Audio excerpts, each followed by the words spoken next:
TV पर देख रहे हैं हमारी ये खास पेशकश विजय चौक से लाइव। जी हां, पीछे पार्लियामेंट है, संसद का शीतकालीन सत्र चल रहा है, लेकिन नजरें टिकी हुई हैं 3 राज्य जहां पर भारतीय जनता पार्टी की जीत हुई। उन राज्यों में मुख्यमंत्री कौन होगा, आपको बता दें रविवार तक नाम तय कर लिया जाएगा। बड़ी खबर यह है कि विधायक दल की बैठक के बाद इस नाम पर मुहर लग जाएगी।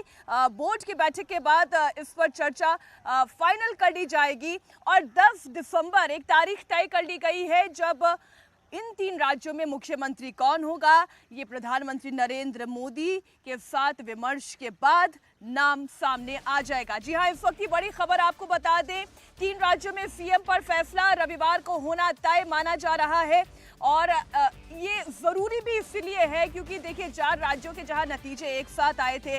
तेलंगाना में कल मुख्यमंत्री पद की शपथ हो चुकी है और अब नंबर आता है राजस्थान, मध्य प्रदेश और छत्तीसगढ़ में और इंतजार किया जा रहा है। खासतौर पर राजस्थान के लिहाज से आप देखें जहां पर लॉ एंड ऑर्डर की सिचुएशन कुछ हद तक बिगड़ी हुई नजर आ रही थी सुखदेव सिंह गोगामेड़ी के हत्या के बाद से, इसलिए अब यहाँ पर जल्द से जल्द एक मुख्यमंत्री के नाम का ऐलान हो जाना, शपथ ग्रहण हो जाना बहुत जरूरी हो जाता है।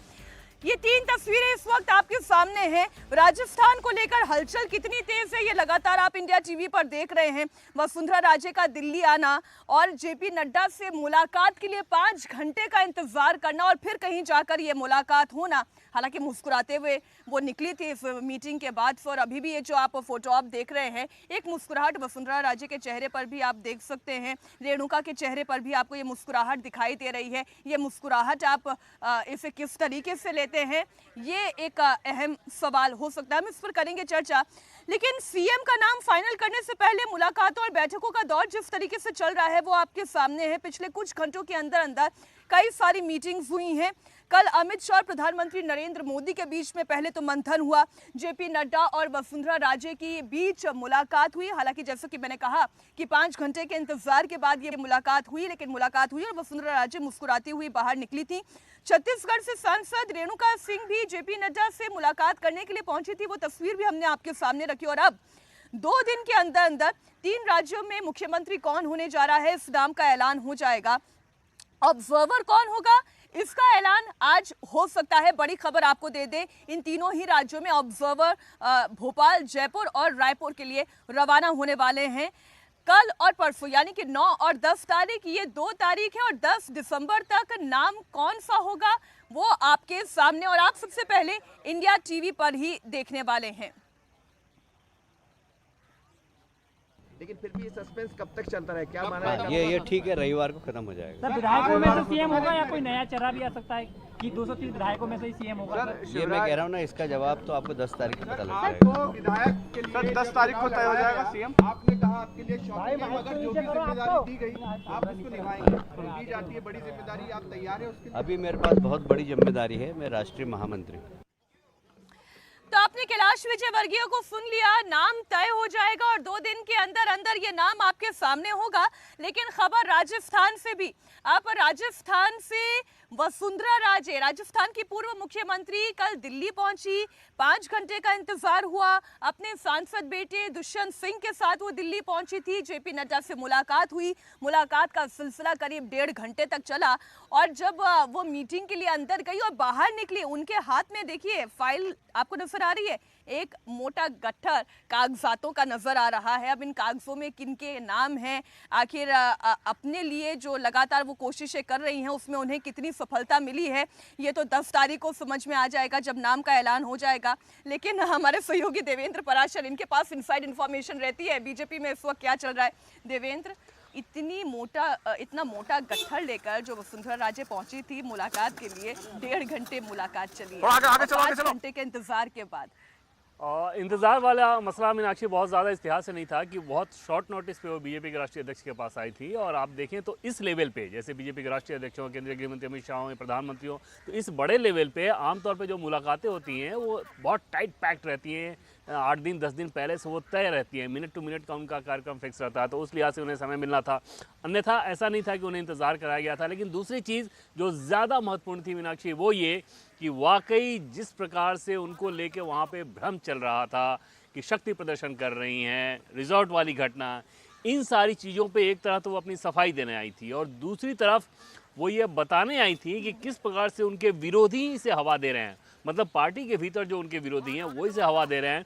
और जो फाइल आप देख रहे हैं उस फाइल में बहुत सारी मीडिया रिपोर्ट्स भी थी जिसका वो हवाला देके ये बता रही थी पार्टी के राष्ट्रीय अध्यक्ष को कि देखिए मेरे खिलाफ क्या क्या छपवाया जाता है और तब भी मैं कुछ नहीं बोलती, मैं सब कुछ बर्दाश्त करती हूँ। यहाँ तक कि हमारे बेटे का नाम घसीटा गया, दुष्यंत भी साथ थे, उन्होंने भी कुछ नहीं बोला। बर्दाश्त करती हैं क्योंकि उन्हें मुख्यमंत्री बनना है। इसमें कोई दो राय नहीं कि उनको महत्वाकांक्षाएं एकदम से चरम पे हैं और स्वाभाविक सी बात है कि उनके लिए एक तरह से आखिरी मौका है और उनको ये लग रहा है कि किसी तरीके से ये कुर्सी उनके पास आए।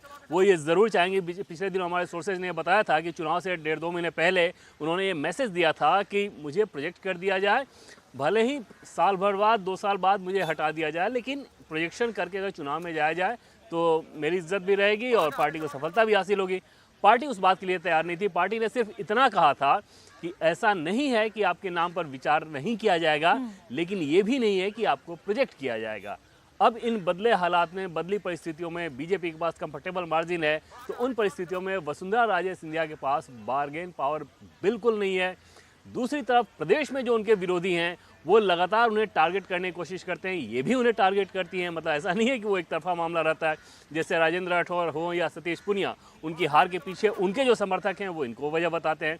तो ये सारी चीज़ें दोनों तरफ से चलती हैं। कल वसुंधरा राजे सिंधिया ने इसे क्लैरिफाई करने की कोशिश की और पार्टी के राष्ट्रीय अध्यक्ष को ये बता दिया कि पार्टी का जो भी फैसला होगा उन्हें मान्य होगा, स्वीकार्य होगा। यानी कि जो अफवाहें चल रही थी, बाड़ेबंदी की घटनाएं हम देख रहे थे, रिजॉर्ट पॉलिटिक्स देखने को मिल रही थी, 5 विधायकों का चले जाना, उसके पीछे 5 और नेताओं को भेज देना, ये सब कुछ अब राजस्थान में बंद हो जाएगा। और निश्चित तौर पे, और उस चीज़ को भी देखें तो आउट ऑफ प्रोपोर्शन वो ज़्यादा समझ में आ रही थी बात। हकीकत में देखें तो कल भी दिन में हम लोग बात कर रहे थे कि वसुंधरा राजे सिंधिया इस काम को इस तरीके से करेंगी, इसकी कोई राजनीतिक वजह नहीं समझ में आ रही, तो कोई तर्क समझ में नहीं आ रहा। और इन सारे विधायकों को देखें मीनाक्षी, तो ये इनके अपने क्षेत्र के हैं, तो जाहिर तौर पे उन्हीं के भरोसेमंद हैं, उन्हीं के लोग हैं, तो उनके बाड़ेबंदी की क्या ज़रूरत है सामान्य तौर पे आप राजनीतिक तौर पे देखें तो। लेकिन निश्चित तौर पे जो चीज़ें फैली वो बहुत ख़राब थी। जो उनके विरोधी थे उन्होंने इस मौके का इस्तेमाल इस रूप में किया कि वसुंधरा राजे सिंधिया इस हद तक चल गई हैं ताकि पार्टी के शीर्ष नेतृत्व के दिमाग में कहीं भी उनके नाम की चर्चा हो तो उसे खत्म किया जा सके। उसी को काउंटर करने के लिए वसुंधरा दिल्ली आई थी और कल ये मुलाकात हुई। तो अगर मोटा मोटी तौर पर हम ये कहें कि जो प्रधानमंत्री नरेंद्र मोदी हो, अमित शाह हो, जेपी नड्डा हो, इन लोगों के बीच का मंथन कम से कम अब ये इशारा दे रहा है कि एक नाम लगभग उन्होंने फाइनल कर लिया है। और जिस दिन मीनाक्षी, पहले भी हमने रिपोर्ट किया है कि जिस दिन रिजल्ट आया, टॉप सोर्स से हमें जानकारी मिली कि उस दिन रात में प्राइम मिनिस्टर के लेवल पे ये क्लैरिटी थी कि तीनों राज्यों में किसे मुख्यमंत्री बनाया जाना है, किसे नहीं बनाया जाना है। वो क्लैरिटी एकदम से थी। उसके बाद उन्होंने इस मैसेज को कन्वे किया बीजेपी के राष्ट्रीय अध्यक्ष और गृहमंत्री अमित शाह को, और उसका जो इम्प्लीमेंटेशन था, उस प्रोसेस को अब कैसे किया जाना है, उसमें ये वक्त लग रहा था, क्योंकि बीजेपी के जितने स्टेक होल्डर्स हैं उनको आपको ऑन बोर्ड लाना होता है, सबको बताना होता है, समझाना होता है। तो ये सारी कवायदें करनी थी, वो भी सब कुछ किया जा चुका है। कल जब गृह मंत्री अमित शाह से योगी आदित्यनाथ मिलकर निकले, तकरीबन 1 घंटे की मुलाकात हुई। उसके बाद 2 घंटे तक बीजेपी के राष्ट्रीय अध्यक्ष जेपी नड्डा, गृहमंत्री अमित शाह और बी एल संतोष, इन तीनों की मुलाकात गृहमंत्री अमित शाह के घर पे हुई है। तकरीबन 1 बजे तक वो बैठक चली है। तो अब सारी चीज़ें, पर्यवेक्षक कौन होंगे, कब विधानमंडल दल की बैठक बुलाई जानी है, इन सारी चीज़ों को फाइनलाइज किया जा चुका है और मंत्रिमंडल भी लगभग तय किया जा चुका है। तो जैसा कि आपने सुना, हमारे सहयोगी देवेंद्र भी बता रहे हैं कि कमोबेश कौन नहीं बनना है ये तो पहले ही तय कर लिया गया था, लेकिन किसे बनाना है उस नाम पर मंथन जारी है और 10 तारीख तक इस नाम का ऐलान भी कर दिया जाएगा। यानी कल शनिवार और रविवार तक आप ये मानकर चले, इंडिया टीवी पर सबसे पहला फ्लैश आप देखेंगे कि मुख्यमंत्री का चेहरा राजस्थान, मध्य प्रदेश और छत्तीसगढ़ में कौन होने जा रहा है। लेकिन चूंकि बात देवेंद्र हम बार बार राजस्थान की कर रहे हैं, क्या वसुंधरा राजे इस तरह की पर्सनालिटी हैं, क्या उनका ऐसा व्यक्तित्व है कि वो अपने हथियार डाल दें या वो अपने लिए प्रेशर बनाना बंद कर दें? और विकल्प तो उनके पास है नहीं। इस बीजेपी के इस दौर में प्रेशर बनाने का विंडो नहीं है, प्रेशर बनाने का विकल्प वैसा नहीं है जो कि पहले हुआ करता था। जब पार्टी के राष्ट्रीय अध्यक्ष राजनाथ सिंह हुआ करते थे तो उस समय उनके पास ये ज़्यादा ताकत रहती थी, वो ज़्यादा बार्गेन करती थी, पार्टी के आदेशों की एक तरह से अवहेलना करती थी। हाल के वर्षों में आप देखें तो खासतौर पे तब जब 2014 के बाद बीजेपी की सियासत बदली तो वहाँ पर ऐसे किसी भी प्रकार के पॉलिटिक्स के लिए कोई स्पेस नहीं था और वहाँ पर धीरे धीरे वसुंधरा राजे सिंधिया को ये बात समझ में आई। चुनाव के पहले भी ज़्यादा से ज़्यादा वो कोशिश यही कर रही थी कि अपने आप को निष्क्रिय कर रही थी। हालांकि उनकी निष्क्रियता भी पार्टी के लिए बहुत ख़राब थी और इस लिहाज से उनको लगातार समझाया जा रहा था, लगातार करने किया जा रहा था, लेकिन बहुत बगावत कर दें, बहुत तोड़फोड़ करें, इस स्थिति में वसुंधरा राजे सिंधिया नहीं है, ना ही उनकी कोई मंशा है। उनके बेटे के भी पॉलिटिक्स है। तो वसुंधरा राजे सिंधिया बार बार ये समझाने की कोशिश कर रही हैं कि पार्टी की वो अनुशासित कार्यकर्ता हैं। विधायक समर्थन के लिए उनके पास आ रहे थे, ना कि उन्होंने उन्हें बुलाया था, बधाई देने आ रहे थे, बधाई लेने आ रहे थे, इन सारी चीज़ों के लिए आ रहे थे। और इसमें भी कभी कभी बधाई देना और बधाई लेना भी कितना भारी पड़ जाता है। बिल्कुल, और उन्होंने नंबर्स भी बताया मीनाक्षी कि 50 से ज़्यादा लोग हमारे पास आए थे। तो समझ सकती हैं कि वो इशारा भी क्या रहा होगा कि विधायकों की जो राय है, अच्छा इसमें हकीकत भी है, अगर उन विधायकों को उनकी मर्जी के आधार पर आप छोड़ दें तो बहुतायत ऐसे होंगे जो कि चाहेंगे कि वसुंधरा राजे सिंधिया को सीएम बना दिया जाए, इसमें कोई दो राय नहीं। तो ऐसे में उनकी महत्वाकांक्षी आप समझ सकती हैं कि अगर आपके पास बैकग्राउंड ऐसा हो तो कितना मुश्किल होता है अपने आप को रोकना, अपने आप को समझाना।